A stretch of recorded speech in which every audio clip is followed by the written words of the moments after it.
Hey guys, what's up? My name is Hunter Hill, and I'm really excited to be here on the Boundless Entertainment Podcast with Sam Eisenhower. Sam and I go way back. Sam is one of the most talented young cinematographers I've ever worked with. We shot most of our projects together throughout college and after college, especially our really big ones. And he's a plethora of knowledge when it comes to cinematography, Unreal Engine, or just any kind of special effects. So we know, Sam, that you do a lot of Unreal Engine. I know you've been into it for a little while now, and you do a lot of tutorials on your channel. What do you got to teach us today? Like, is there anything? It's something about filmmaking with Unreal Engine. What comes to your mind right now? Lately, I've just been really excited about the future of filmmaking in Unreal Engine. I think actually Roger Deakins has talked a little bit about it with the DP for the new Dune movie. I can't think of his name. I think it's like Greg Fraser or something.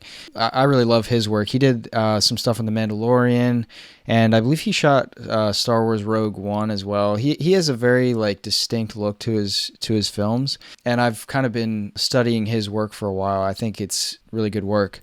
But he was talking about, the virtual production, which is what they did for The Mandalorian, and they're doing it with a lot more films and shows now. I think that's really exciting. You're getting reactive lighting, realistic reflections and everything, because you're surrounding your talent with an environment that's been projected on these LED screens. I think there's something to be said for the realism of that. What they did talk about as well was the fact that the light isn't technically 100% accurate that's coming from the surroundings. He actually said that he wouldn't add much lighting, if any. He would actually just use the lighting that was coming from the environment, like the Unreal Engine projected environment on the LED screens, which I thought was really interesting. Usually you would want to, add some light on your talent, maybe just to kind of bring them into focus more than the background. But he was saying he actually didn't really do that all that much, which, I found pretty interesting. I've been really excited about that aspect. I think there's a lot of newer studios coming out, implementing the Unreal Engine workflow, and I think that's great. So the question really becomes, what can't you do in Unreal Engine? Because you can do a lot of different things. Obviously, Unreal is a game engine, so I was going over a technique that's more for cinematics in Unreal. It's path tracing. It's not a new thing, but there are some new features in the newest version of Unreal Engine, which is 4.27, the newest official version. Because obviously you have Unreal Engine 5, which is in beta right now. Using the path tracer, you're going to get a lot more realistic lighting. Path tracing is basically it's calculating light bouncing off of objects in your scene. So say you're shooting a directional light into your scene. If you have a red building, for example, when the light hits the red building, if you have another building next to it, it's going to cast a red bounced light onto that building.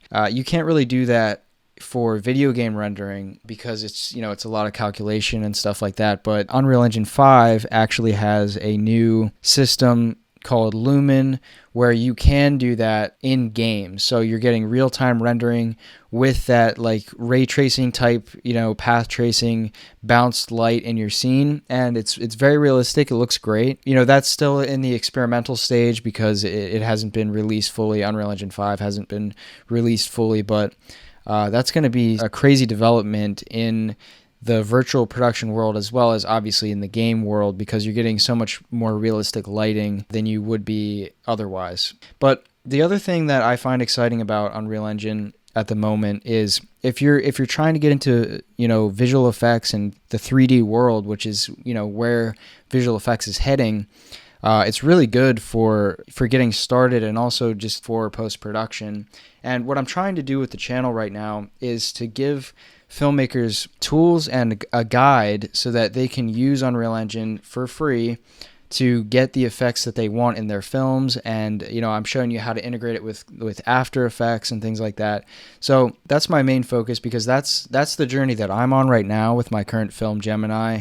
I've been trying to figure it out, and I just want to make sure that I share as much as I can with everybody so that they don't have to go through this process and learn all these tips and tricks that I'm picking up along the way. So that's what I'm excited about right now for Unreal Engine. And so coming off that, where you're at in your journey in your most recent project in Gemini, I know you just wrapped production on that, correct? And so Yeah, where are you yeah. at in the editing? I know I've seen some behind the scene clips, and even a few clips on your channel, but some of those Unreal Engine clips and just like some of the stuff we're going to be releasing soon with the coming back from the main actor, where, I mean, you literally shot it, in a parking lot with a forest background and turned it into this just sci-fi world. So where are you at in the Gemini process? Yeah, currently I'm at the severe depression phase. Of the no money? Is it what's causing that depression? Just for, a visual, you remember back when we were in the Adirondacks, we took that big hiking trip. We got to a point on the mountain where we're like, okay, we got to be kind of getting close to the top here. And we're like, we're in good shape. Pretty early on, we got plenty of water left. We got plenty of food. We're fine. And then we walk around a corner, and then like there's probably a mountain 3 times that size just sitting on top of it that we still have to climb. So that's about where I'm at right now in this process. Or you got any like other big stories from the shoots? Like I know you had a classic #shitty rigs. Shout out to their cool channel. That was one of our true inspirations throughout our college process. But I saw you had a rig on there. But any other big stories that you can think of? I had an awesome team working on it. We had a very limited crew because I didn't have much budget, and most of the budget I spent on getting the actors there. So obviously my producer, Josh Stanley, he handled all the locations and everything and all that stuff that I hate. He took care of it all, which was amazing. He's really good at that. So we didn't have any sort of issues with, locations or anything like that. And the first location we were shooting at, it was on top of a mountain, and you could drive there pretty easily, but you had to go a certain way. I had scouted the location, so I knew how to get there. You have to kind of go this roundabout way. If you follow your GPS, it takes you up this like super rocky road. It's almost impossible to get up. I told people in the call sheet, take this certain route instead of following your GPS. Of course, who reads the call sheet? So this is filmmaking. Nobody reads. We want to see things. Exactly. So I'm like driving to the location. This was our first shoot and our actor flew in from Florida, so I didn't know what was going on, and there's no service on top of this mountain. Let me just say that as well.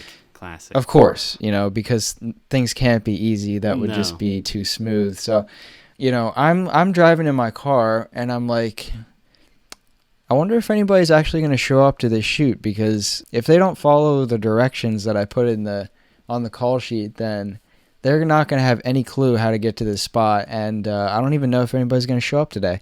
So miraculously, Josh drove up that road that I said about that's like super rocky and everything.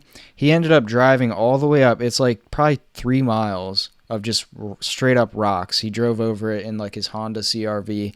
I don't know how he made it up the road, but he got to the top and basically told me our actor was supposed to get a rental car, and they wouldn't give him the car or something. I don't know what happened, but he couldn't get his rental car.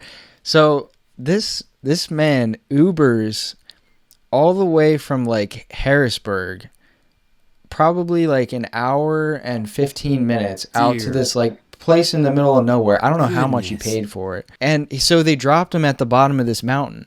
And because he didn't know exactly how to get there, the guy drops him at the bottom of this mountain, and he just he was so committed.